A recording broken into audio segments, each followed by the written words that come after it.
শুভ সকাল বন্ধুরা, আশা করি সকলে অনেক ভালো আছেন। মাদার কিচেন অ্যান্ড গ্রাম্য রেসিপি ব্লগে আপনাদের স্বাগত জানাই। বরাবরের মতো আজও একটা নতুন ভিডিও নিয়ে হাজির হয়েছি আপনাদের সামনে। সন্ধ্যার সময় ছোলা আলুর তরকারি, চপ আর পকোড়া খাচ্ছিলাম।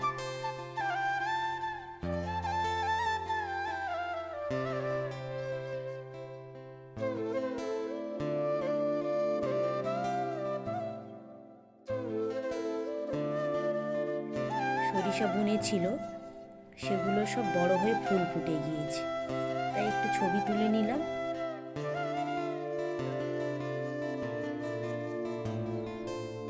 আমি চিংড়ি দিয়ে পালং রান্না করব, সেই জন্য প্রথমেই প্যানে জল দিয়েছি এবং হলুদ আর লবণ দিয়েছি।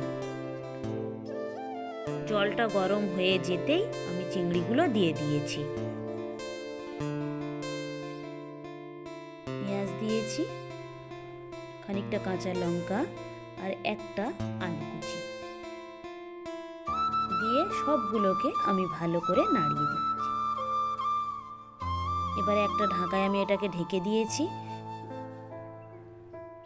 ভালো করে যাতে চিংড়ির গন্ধটা চলে যায়। তারপরে আমি এখানে পালং শাকগুলো ব্যবহার করব। ভালো করে ফুটে যেতেই আমি পালং শাকগুলো দিয়ে দিয়েছি।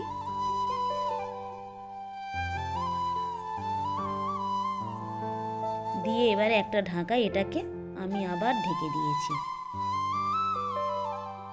ঢাকাটা খুলে আমি একটু নাড়াচাড়া করে নিচ্ছি।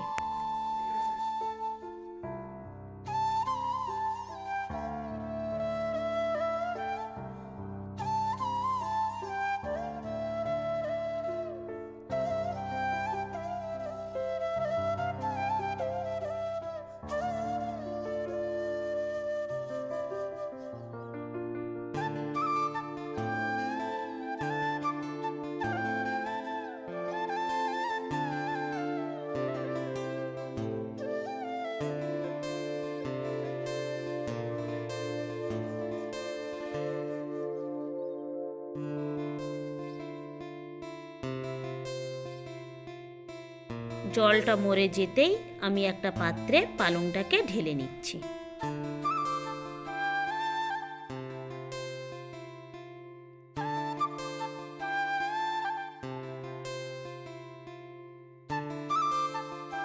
এবারে আমি প্যানে তেল দিয়েছি, তেলটা গরম হয়ে যেতেই গোটা জিরে ব্যবহার করেছি। আপনারা চাইলে নাও করতে পারেন, কোনো অসুবিধা হবে না। একটা রসুন দিয়েছি, দিয়ে দুটোকে ভালো করে আমি ভেজে নিচ্ছি।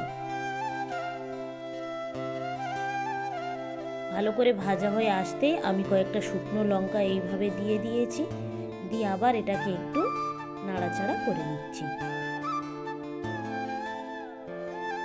এবারে আমি ঢেলে রাখা পালংগুলো আমি আবার এই তেলের মধ্যে দিয়ে দিয়েছি।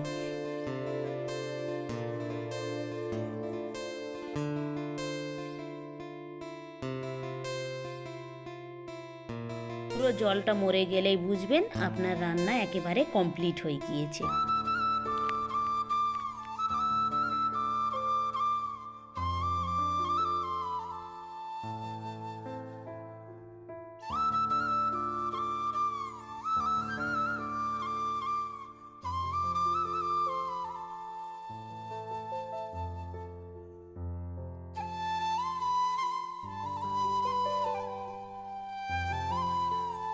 ভিডিওটা তাহলে এখানেই শেষ করছি।